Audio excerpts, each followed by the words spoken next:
जय माता दी। सभी को जुड़ जाइए, माँ स्कंद माता की कृपा प्राप्त करें।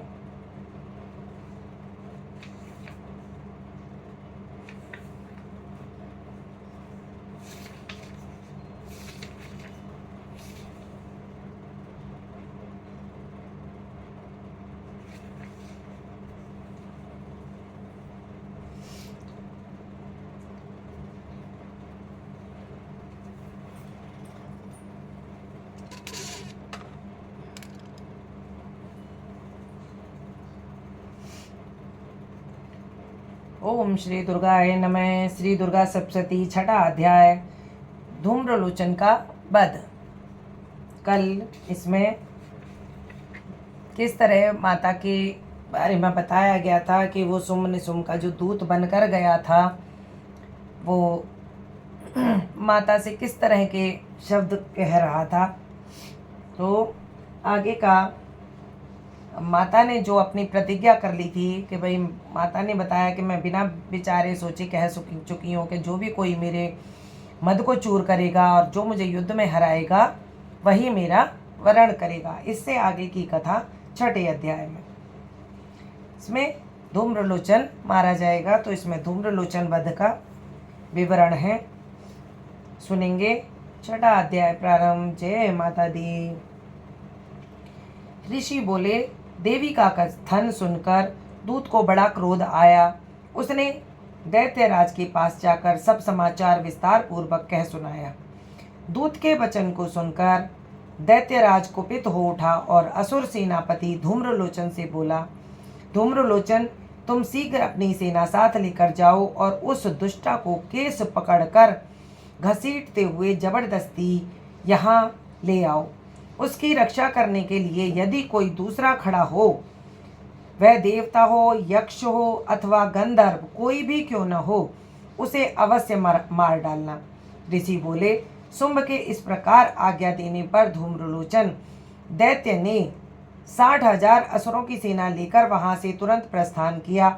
वहां पहुंचकर उसने हिमालय पर रहने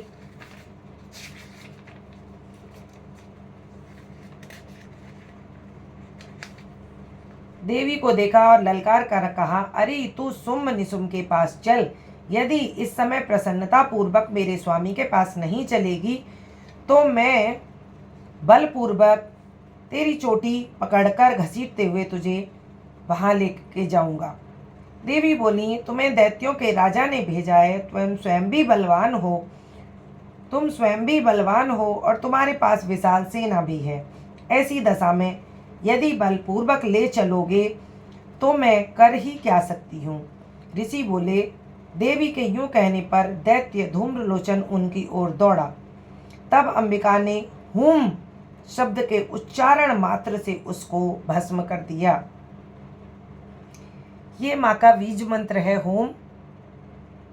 तो इसका जाप भी आप लोग कर सकते हैं। जय माता दी।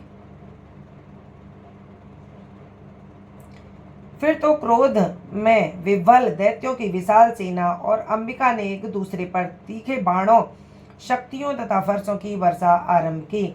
इतने में ही देवी का वाहन सिंह क्रोध में भरकर भयंकर गर्जना करके गर्दन के बालों को हिलाता हुआ असुरों की सेना में कूद पड़ा।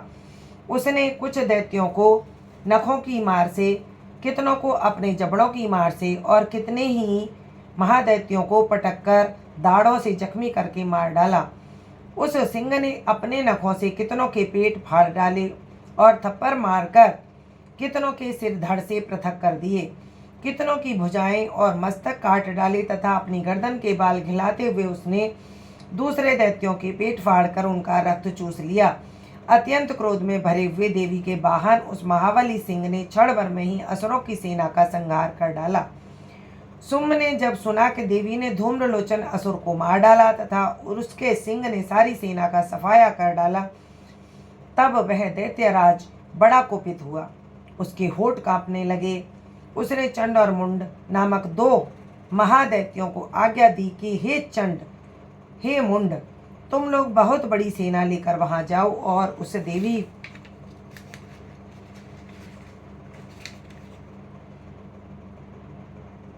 झोटे पकड़कर उसे बांधकर यहाँ पर शीघ्र ले आओ। यदि इस प्रकार उसको लाने में तुम्हें संदेह हो तो युद्ध में सब प्रकार के अस्त्र शस्त्रों तथा समस्त आसुरी सेना का प्रयोग करके उसका वध कर डालना।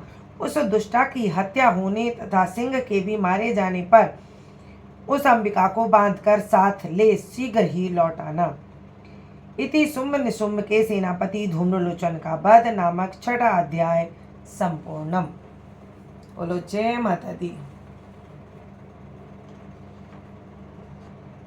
भक्तगण सप्तशती के पाठ में भी नहीं जुड़ना चाहते हैं, कैसी भक्ति है आप लोगों की है।